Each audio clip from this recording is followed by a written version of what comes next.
యాకోబు పత్రిక 2వ వచనము 2వ అధ్యాయము 23వ వచనాన్ని చదువుకుందాం. కాబట్టి అబ్రహాము దేవుని నమ్మెను, అది అతనికి నీతిగా ఎంచబడెను అని లేఖనం నెరవేర్చబడెను, మరియు దేవుని స్నేహితుడని అతనికి పేరు వచ్చింది. హల్లెలూయా, హల్లెలూయా. ప్రియమైన దేవుని బిడ్డలారా, చూడండి, అబ్రహాముకు దేవునికి స్నేహితుడని పేరు వచ్చింది. ఎందుకు వచ్చింది? అబ్రహాము దేవునికి స్నేహితుడని ఎందుకు ఆ పేరు వచ్చింది అని అంటే, అబ్రహాము దేవుని నమ్మాడు, అది అతనికి నీతిగా ఎంచబడింది. ఆ నీతిలో నిలిచాడు, ఆ నీతిగా నడిచాడు. నీతి కొరకు అతడు ఎన్నో కష్టాలు పడ్డాడు. అబ్రహాము దేవుడు చెప్పిన మాట విన్నాడు. నీవు ఆయన చెప్పిన మాట విన్నప్పుడు ఆయన స్నేహితుడుగా మార్చబడతావు. హల్లెలూయా, హల్లెలూయా. రెండో చూస్తే లోక సువార్త 12వ అధ్యాయము 4వ వచనాన్ని చదువుకుందాం. నీవు క్రీస్తుకు స్నేహితుడిగా మార్చబడాలి. అమ్మా, నా స్నేహితులైన మీతో నేను చెప్తున్నది ఏమనగా, దేహమును చంపిన తర్వాత మరేమీ చెయ్యనేరని వారికి మీరు భయపడబాకండి.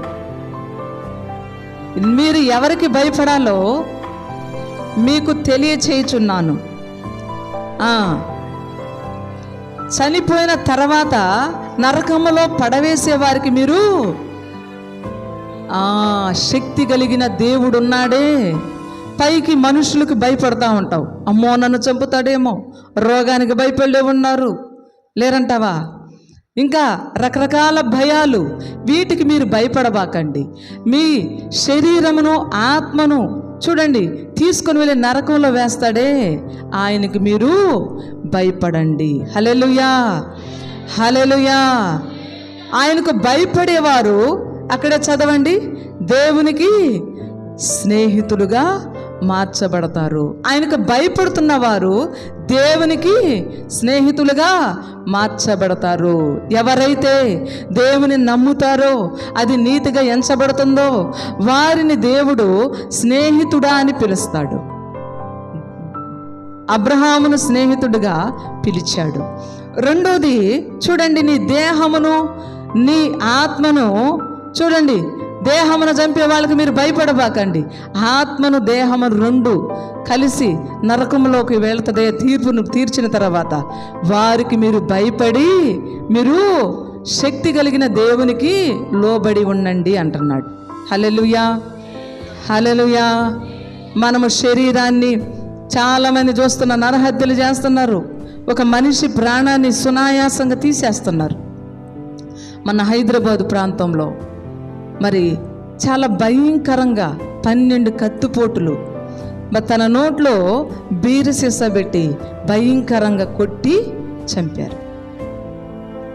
ఆ పళ్ళన్నీ ఊడిపోయినాయి. మీరు చూశారో లేదో, యవనస్తుడు 22 సంవత్సరాల అబ్బాయిని మరి కొంతమంది దుండగులు భయంకరంగా హింసించి చంపినట్లుగా చూస్తారు. ఒక మనిషిని ఎంతో భయంకరంగా చంపుతూ ఉన్నారు.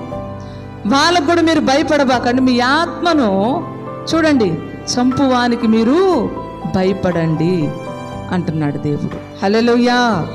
మూడోదిగా చూస్తే యోహాను సువార్త 15వ అధ్యాయం 14. యోహాను సువార్త, నేను మీకు ఆజ్ఞాపించిన వాటిని చేసిన యెడల మీరు నాకు స్నేహితులై ఉంటారు. నా చిత్తం ఎవరైతే నెరవేరుస్తారో వారు నాకు స్నేహితులై ఉంటారు. నేను చెప్పింది చేసినప్పుడు, నా చిత్తానుసారంగా, నా ఇష్ట ప్రకారంగా నడిచినప్పుడు వాళ్ళు నాకు స్నేహితులై ఉంటారు. హల్లెలూయా, హల్లెలూయా.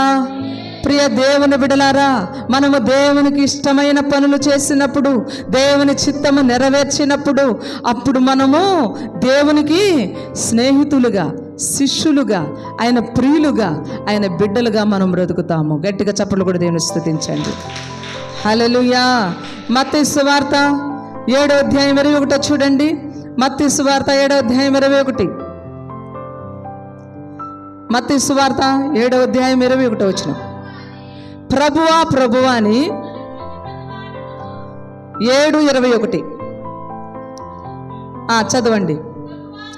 ప్రభువా ప్రభువా అని నన్ను పిలుచువాడు పరలోక రాజ్యంలో ప్రవేశింపడు గాని పరలోకమందున్న నా తండ్రి చిత్త ప్రకారంగా చేయువాడే ప్రవేశిస్తాడు. ఇప్పుడు తండ్రి రాజ్యములోనికి మనం వెళ్ళినప్పుడు ఆయన బిడ్డలముగా, ఆయన శిష్యులముగా, ఆయన స్నేహితులముగా ఆయన రాజ్యంలో ఉంటాం. ప్రభువా ప్రభు అని పిలుస్తారు. అయ్యా ప్రభువా, 24 గంటలు కొంతమంది దేవుని ప్రభువా అని పిలుస్తారు. అట్టి వారికి ఏముండదు? పరలోక రాజ్యం ఉండదు. మరి తండ్రి చిత్తము ఎవరైతే నెరవేరుస్తారో వారికి ఆయన రాజ్యములో స్థానం ఉంటుంది, ఆయన రాజ్యంలో నివసిస్తారు అని దేవుని యొక్క లేఖనం మనకి బహుసూటిగా తెలియపరుస్తుంది. తండ్రి చిత్త ప్రకారంగా మనము జరిగించాలి. మన ఇష్టం కాదు, మన ఆలోచనలు కాదు, మన తలంపులు కాదు.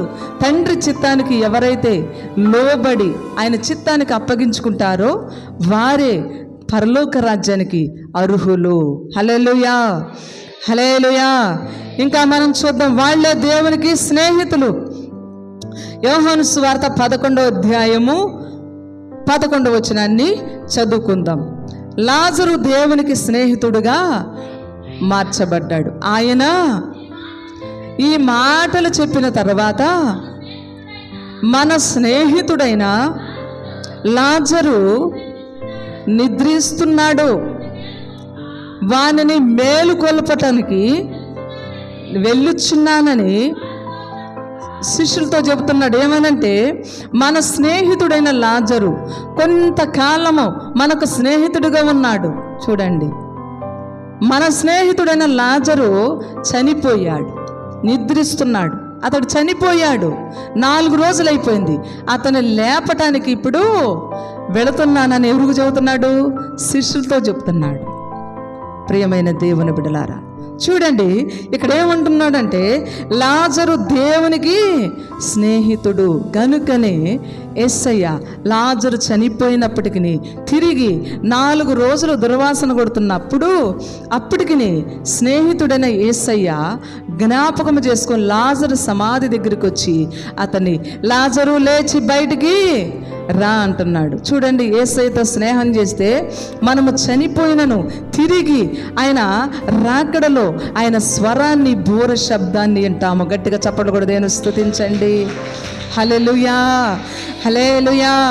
ఇంకా చూస్తే ప్రకటన గ్రంథం 7వ అధ్యాయం 14వ వచనాన్ని చదువుకుందాం. యేసు రక్తములో కడగబడిన వారు క్రీస్తుకు స్నేహితులుగా ఉంటారు. చదవాలి. 7వ అధ్యాయం 14వ వచనం. అందుకు నేను, అయ్యా, అతడు ఇలాగ నాతో చెప్పెను, వీరు మహాశ్రమల నుండి వచ్చినవారు, గొర్రెపిల్ల రక్తములో తమ వస్త్రములను ఉదుకుకొని వాటిని తెలుపు చేసుకొనిరి. ప్రియమైన దేవుని బిడ్డలు, వీళ్ళెవరంట? ఈ మహాశ్రమలలో నుండి బయటికి వచ్చి క్రీస్తు యొక్క గొర్రెపిల్ల యొక్క రక్తములో కడగబడి తమ వస్త్రములను తెలుపు చేసుకొని క్రీస్తు కొరకు నిలిచిన వారు వీరు దేవునికి స్నేహితులట. గట్టిగా చప్పట్లు కూడా దేని స్తుతించండి. హల్లెలూయా, హల్లెలూయా. అయితే ప్రియమైన దేవుని బిడ్డలారా, రాకడలో ఆయన కృపలో నిలిచి ఆయన కొరకు కనిపెట్టి ఆయనకు స్నేహితులుగా మార్చబడిన వారు ఆయన రాకడలో ఎత్తబడతారు. ఆయన రాకడలో ఎత్తబడిన వారు గురించి మనము కొన్ని చెప్దాం. పిరికివారు, అవిశ్వాసులు, అసహ్యులు, నరహంతకులు, వ్యభిచారులు, విగ్రహారాధికులు, చూడండి మాంత్రికులు దేవునికి స్నేహితులుగా మార్చబడరు. మరెవరికి? సాతానుకి వాళ్ళు స్నేహితులు. ఇటువంటి జాబితాలో నీవు ఉన్నావేమో సరిచూసుకొని వీటిల్లో నుండి తప్పించి వీటిలో నుండి నువ్వు విడిపించబడిన దానవై క్రీస్తు కొరకు నిలిస్తే ఆయన రాకడలో నువ్వు ఎత్తబడతావు. దేవుడి కొద్ది వాక్యం దీవించును గాక. ఆమేన్.